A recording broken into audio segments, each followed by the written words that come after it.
நடிகை நயன்தாரா மற்றும் அவரது கணவர் விக்னேஷ் சிவன் மீது சென்னை உயர்நீதிமன்றத்தில் நடிகர் தனுஷ் வழக்கு தொடுத்திருக்கிறார்.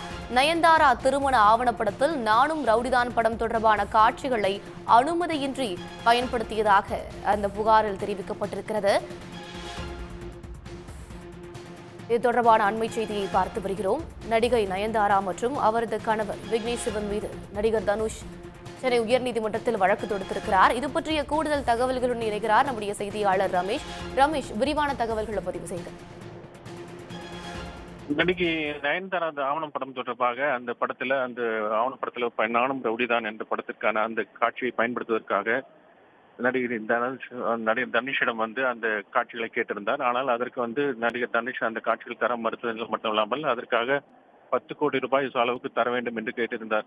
இதையடுத்து தான் கடந்த 2 ஆண்டுகளாக அந்த படம் வெளியிடவில்லை என்றும் நடிகை நயன்தாரா ஒரு தனுஷ்க்கு எதிராக ஒரு மிகப்பெரிய அளவிலான ஒரு அறிக்கை வெளியிட்டிருந்தார். அதுல தான் ஒரு சினிமா பின்புலம் எதுவும் இல்லாமல் தனி ஒரு பெண்ணாக சவால்கள் நிறைந்த திரைத்துறைக்கு கடின உழைப்பாலும் நேர்மையான அர்ப்பணிப்பாலும் அடைந்திருப்பதாக அவர் தெரிவித்திருந்தார்.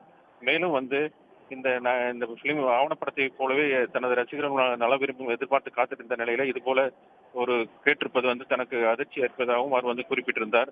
ஒரு மன வலியை ஏற்படுத்தியுள்ளதாகவும் அவர் குறிப்பிட்டிருந்தார். அது மட்டுமல்லாமல் இந்த புகைப்படங்களை பாடலை பயன்படுத்தும் வகையில் தடையில்லா சான்றிதழ் பெறுவதற்கு அது பல போராட்டங்கள் தோல்வி அடைந்ததாகவும் அவர் குறிப்பிட்டிருந்தார். இந்த நிலையில் தான் இது தொடர்பாக தனுஷ் எந்தவித பதிலும் அளிக்காமல் இருந்திருந்தார். இதற்கிடையே அது தொடர்பாக சென்னை உயர்நீதிமன்றத்தில் இப்ப நடிகை நயன்தாராவுக்கு எதிராக ஒரு மான நஷ்டீடு வழக்கு ஒன்றை தொடர்ந்திருக்கிறார். அந்த வழக்குல இது போல தனக்கு எதிரான ஒரு பெயருக்கும் புகழும் களங்கம் விளைவிக்கல ஒரு அவப்பெயரை உருவாக்கும் வகையில இது போல அவர் தெரிவித்திருப்பதாகவும், எனவே எனக்கு உரிய இழப்பீடு தர வேண்டும் என்று அவர் கேட்டுக்கொண்டிருக்கிறார். இந்த வழக்கு விரைவில் நீதிபதி ஜெயச்சந்திரன் முன்பு விரைவில் விசாரணைக்கு வரும் என்று எதிர்பார்க்கப்படுகிறது.